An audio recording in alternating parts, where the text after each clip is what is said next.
بسم الله الرحمن الرحيم. أعزائي الطلاب، أسعد الله أوقاتكم وأهلا وسهلا بكم. أنا المعلم خالد صبح من وحدة التعليم الإلكتروني في مديرية التربية والتعليم في محافظة طوباس. وصلنا إلى الدرس الثامن، وهو بعنوان المبدعة الصغيرة.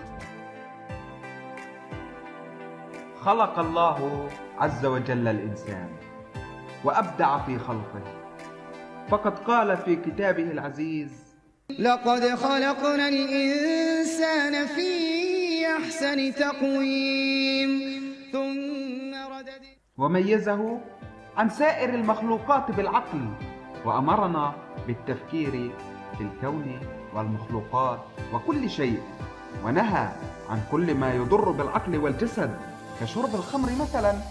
فمن الناس من فكر وأبدع وترك في الكون إنجازات خدمت البشرية منذ مئات السنين حتى الآن، ومنهم أيضا من أهمل قدراته وضل عن السبيل فهلك وأهلك غيره.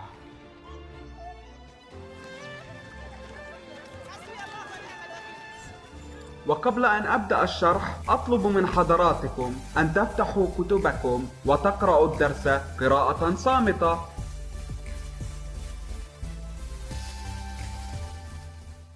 والآن أيها الطلاب، بعد أن قرأتم الدرس قراءة صامتة، سأطرح عليكم بعضا من الأسئلة. عليك الإجابة على كل سؤال في مهلة قدرها 15 ثانية. اطلب المساعدة من أهلك إذا صعبت عليك الإجابة. السؤال الأول: ما اسم الطالبة التي تحدثت عنها القصة؟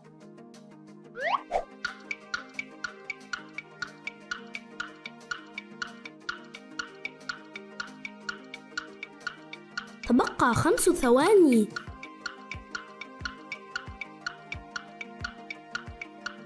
انتهى الوقت، عليك بالإجابة.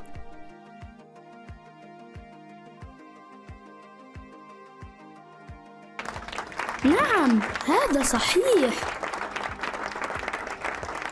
السؤال الثاني: ما الدليل على أن عرينا كانت طالبة مجتهدة؟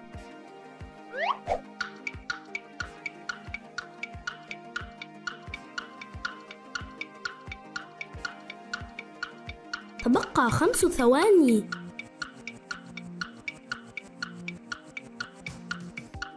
انتهى الوقت، عليك بالإجابة.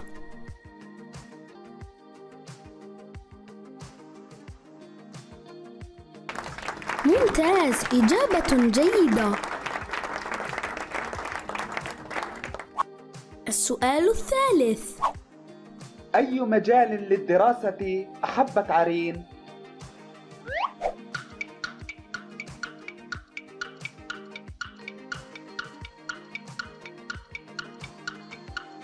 تبقى 5 ثواني.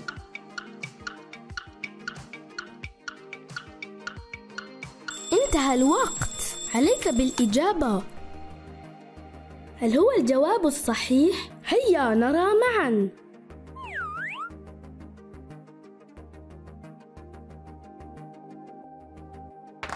رائع، 4 أجوبة صحيحة. السؤال الرابع: كيف ساعدها والدها على الدراسة؟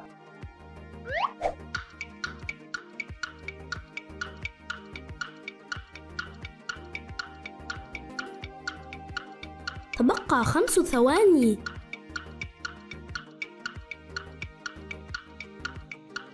انتهى الوقت، عليك بالإجابة.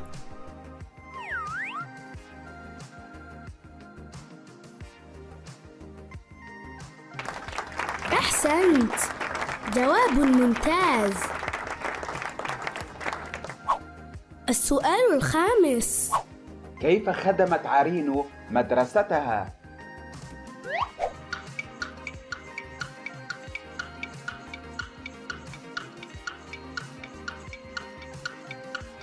تبقى 5 ثواني.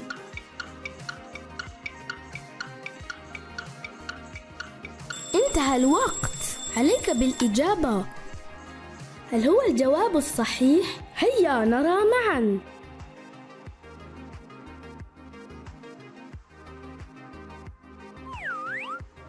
ممتاز، إجابتك صحيحة.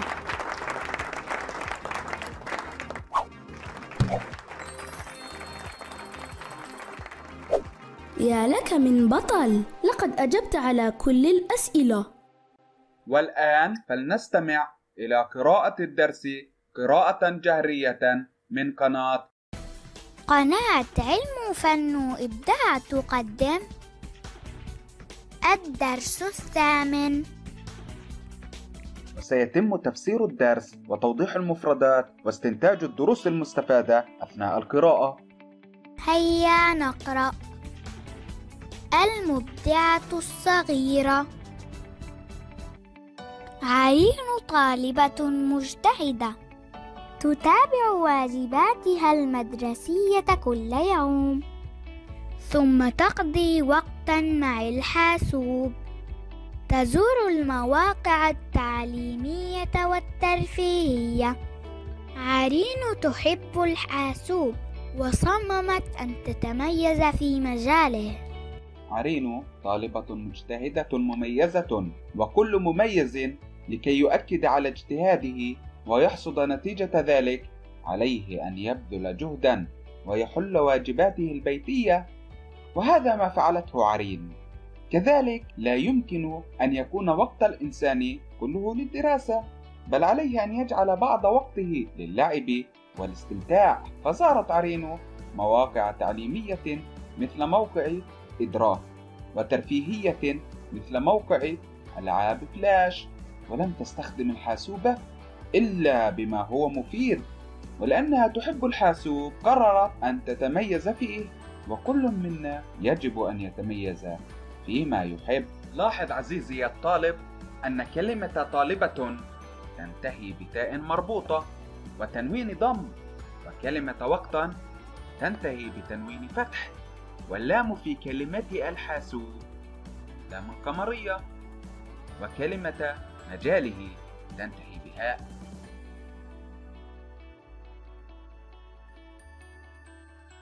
طلبت عرين من والدها أن يلحقها بدورة متقدمة في الحاسوب.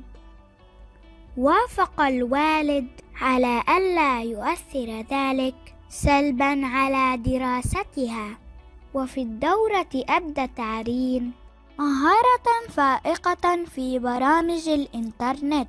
سألها المدرب: لم تتعلمين الحاسوب يا عرين؟ جابت عرين: أريد أن أتميز في مجال البرمجيات وأكون مبدعة. عرين طالبة مهذبة لأنها استأذنت من والدها قبل أن تقوم بأي عمل وحدها، بالتالي لم يبخل عليها والدها في تعليمها وأرسلها لتتعلم البرمجة، وهي جزء من أجزاء تشغيل الحاسوب. والآن أريد أن أسألك عزيزي الطالب، ما هو المجال الذي ترغب أن تبدع فيه؟ لاحظ عزيزي الطالب أن كلمة طلبت تنتهي بتاء مبسوطة، وأن كلمة دورة تنتهي بتنوين كسر، وكلمة من هي حرف جر.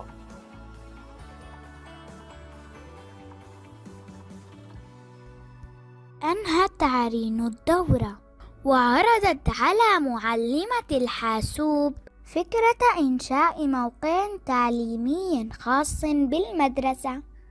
شجعتها المعلمة، وبعد فترة وجيزة تم إطلاق موقع المدرسة التعليمي.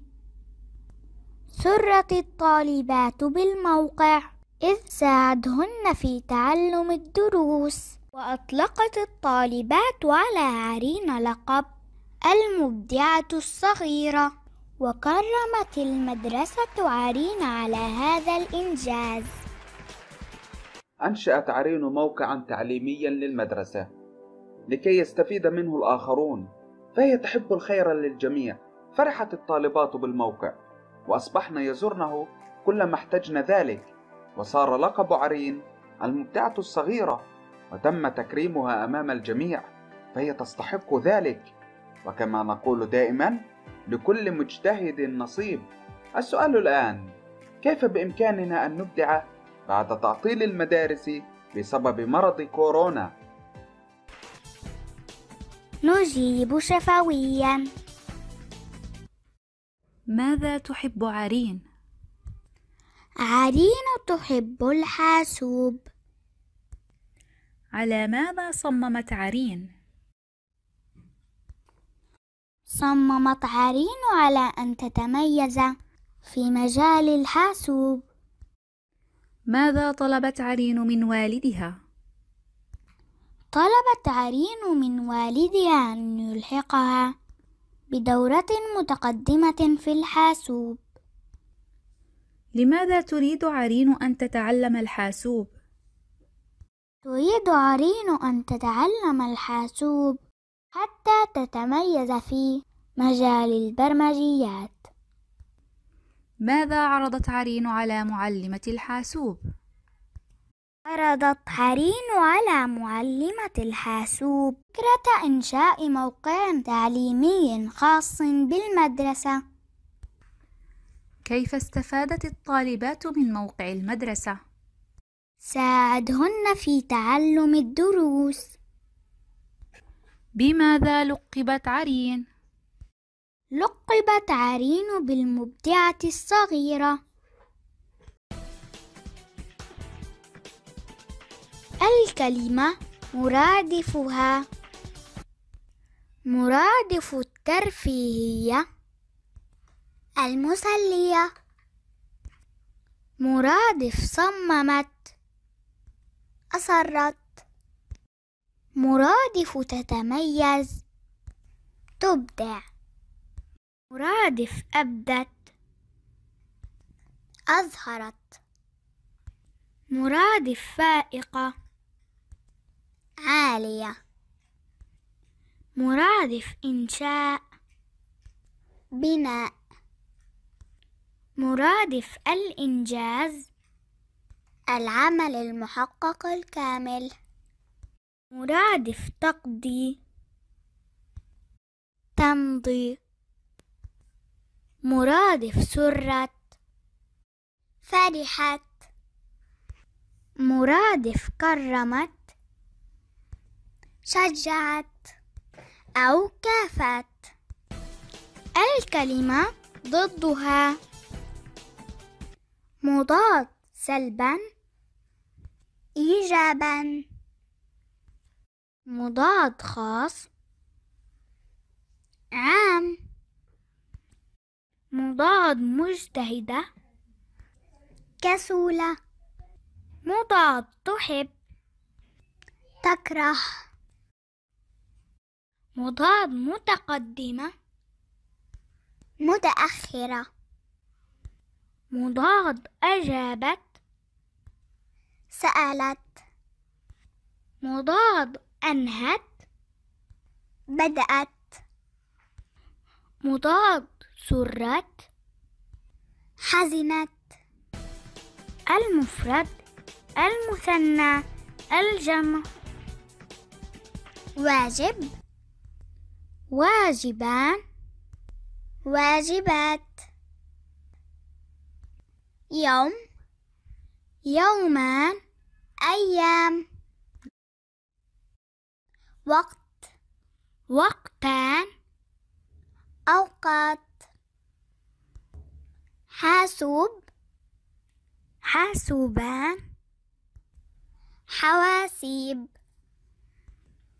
موقع موقعان مواقع.